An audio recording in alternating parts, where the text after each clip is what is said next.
नमस्कार मित्रमैत्रिणींनो, आज आपण बनवणार आहोत अगदी स्वादिष्ट झटपट होणारा तो म्हणजे पनीर फ्राईड राईस. त्यामध्ये अगदी पनीरची मऊसूर चव असणार आहे, भाज्यांचा अगदी कुरकुरीतपणा आणि त्याचबरोबर मसाल्याचा परफेक्ट तडका असणार आहे. तुम्हाला जर बनवायचं असेल तर तुम्हाला शेवटपर्यंत हा व्हिडिओ पाहावा लागेल. तर चला जास्त आणखीन काही न बोलता पटकन रेसिपीला सुरुवात करूया. सगळ्यात अगोदर आपल्याला तांदूळ शिजवून घ्यावे लागतील. त्यासाठी इथे मी पॅन ठेवले आणि त्यामध्ये पाणी चांगलं उकळायला ठेवलं होतं. अगोदर उकळून घ्यायचं, मग 1 चमचा मीठ टाकायचं आणि 1 चमचा तेल पुन्हा उकळू द्यायचं. त्यानंतर घालायचं आपण बासमती तांदूळ.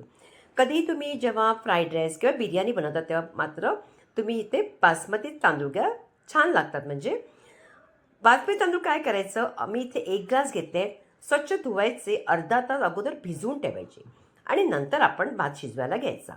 आता हे थोडंसं मी पळीने हलवलं आहे. हलवल्यानंतर अगदी 4-5 मिनटं ह्याला शिजू द्यायचं.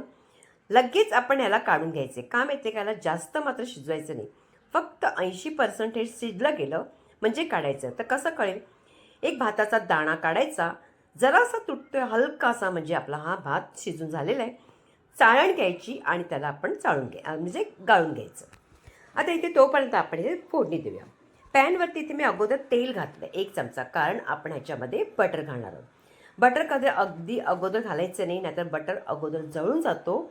बटर जळू नये म्हणून अगोदर 1 चमचा तेल टाकायचं आणि त्यावरती आपण बटर टाकायचं. आता बटर थोडासा हलकासा वितळला गेला तर लसणाच्या पाकळ्या अगदी 10-15 घ्या, बारीक बारीक चिरून घ्या आणि त्यात बटरमध्ये अगोदर चांगलं अगदी त्याला परतून घ्या. अगदी हलकाशा अगदी गुलाबी लालसर झाला पाहिजे. कच्चेपणा या लसणाचा राहता कामा नये. त्यानंतर बघा आता थोडंसं परतल्या गेल्या, लालसरी झाल्यात. मी इथे घातल्यात हिरव्या मिरच्या अगदी लांब चिरून. म्हणजे मुलं खात असेल तर त्याला हिरव्या मिरच्या दिसतील, नाही तर काय होतं, बारीक चिरल्या तर मात्र तोंडात येतात. तुम्ही कशाही टाकू शकता जसं तुम्हाला हवं लागतं. इथे मी जो पातीचा कांदा असतो तो कांदा घेतलेला आहे. एक असा वाटीभर झाला होता तो घेतला आहे. त्याचबरोबर इथे घालायचं हलकंसं मीठ घालायचं, त्यामुळे कांदा लगेच आपला तांबूसही होईल. म्हणजे मीठ कधी घातलं ना कांद्यावरती की लगेच परत राहतो. त्यानंतर इथे घालायच्या आपण भाज्या. भाज्या म्हणजे अगोदर घातल्या मी सिमला मिरची, माझ्याकडे लाल सिमला मिरची होती, लाल आणि हिरवी.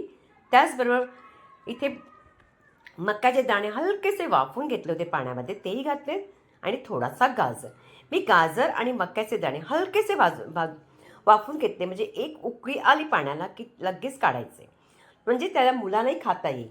आता याच्यामध्ये आपण भाज्या मात्र त्यामध्ये थोडासा कुरकुरीतपणा राहून हलक्याचा आपण परतायच्या. त्यानंतर ह्याच्यामध्ये घालायचे पनीर. पनीर अगदी वाटीभर पनीर मी घेतला होता आणि तोही घरी बनवलेला. तुम्हाला मी व्हिडिओ दाखवला आहे, नक्की तुम्ही पहा. पनीर तुम्ही कधी पॅनवरती थोडंसं घालायचं लाल मिरची पावडर आणि जरासं बटर आणि त्यात परतायचा. पनीर जरा परतला गेला की त्याला चव आणखीन छान येते. मग यामध्ये टाकायचं आणि ह्याला पुन्हा जरा हलकासा परतायचा. आता भाज्या चांगल्या कुरकुरीत आहेत, अगदी नरम पडलेल्या नाही आहेत. हलक्याशा नरम झाल्या की पटकन आपण त्याच्यामध्ये घालायचे सोया सॉस. अर्धा चमचा सोया सॉस टाकायचे, जास्त प्रमाणात नाही. आणि 1 चमचा टाकायचे चिली सॉस. चिली सॉस आणि सोया सॉस टाकल्यानंतर पुन्हा त्याला आपण त्या सगळ्याच्यामध्ये आपण मिश्रणामध्ये मिक्स होण्यासाठी परतून घ्यायचे. आता हे सगळं अगदी आपण परतलं गेले, आणखीन काहीच राहिलेलं नाही आहे. आता मात्र आपण जो भात शिजवून घेतला होता, म्हणून अगोदर सांगितलं की भात चाळणीमध्ये घालायचा, म्हणजे अगदी तो नरम पडत नाही, अगदी चांगला अगदी उभा छान असा दिसतो. बघा किती अगदी मस्त असा आपला भात दिसतोय. त्याच्यावरती मी कांद्याची पात टाकलेली आहे आणि पुन्हा हलक्या हाताने परतायचं. म्हणून मी कधीही ना स्पॅच्युला घेते, त्यामुळे काय होतं, आपल्या ह्याच्याने हलकं आपला परतलं जातं. आपण ज्या दुसरी पळी असते ना त्याच्याने कधी कधी भात तुटूही लागतो, म्हणून स्पॅच्युलाने अगदी अलगद आपला परतला जातो, कुठेही भात मग तुटत नाही. आता या पद्धतीने कांद्याची पात टाकल्यानंतर चांगला परतल्यानंतर आता ह्याच्यामध्ये तुमच्या आवडीनुसार तुम्ही ह्याच्यामध्ये पुन्हा जर मक्याचे दाणे असतील तर टाकू शकता. मी इथे थोडेसे मक्याचे दाणे माझ्याकडे होते, तेही मी त्याच्यामध्ये घालणार आहे. आता बघा चांगला परतला गेला आहे आणि आपण आता काय करायचं आहे, मी तुम्हाला म्हटलं ना मक्याचे दाणे थोडेसे घालायचे, ते घालायचे. त्याचबरोबर कांद्याची पात असेल थोडीशी ती घालायची, म्हणजे थोडंसं सुरेखही दिसतं, आणखी आपल्याला ते चांगलंही वाटतं, खायलाही छान वाटतं. तर थोडेसे मी घातले मक्याचे दाणे आणि कांद्याची पात. तर आता त्याच्यावरती थोडीशी कोथिंबीर टाकायची. फ्राईड राईस रेडी झालेला आहे, पटकन सर्व करूया. खायला अगदी मस्त मजेदार झटपट बनणारा, अगदी चवीला स्वादिष्ट असा हा आपला पनीरचा फ्राईड राईस रेडी झालेला आहे. एकदा नक्की करून बघा, जास्त वेळ लागत नाही.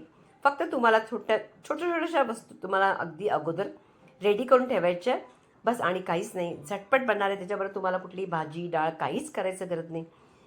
तर तुम्ही करून बघायचे. रेसिपी तुम्हाला जर आवडली असेल तर जास्तीत जास्त लाईक करायचं आहे, प्रत्येकांकडे शेअर करायचं आहे, शॉर्ट व्हिडिओ पाहायला विसरायचं नाही आहे आणि पुन्हा भेटायचे आपण एका छानशा रेसिपीबरोबर.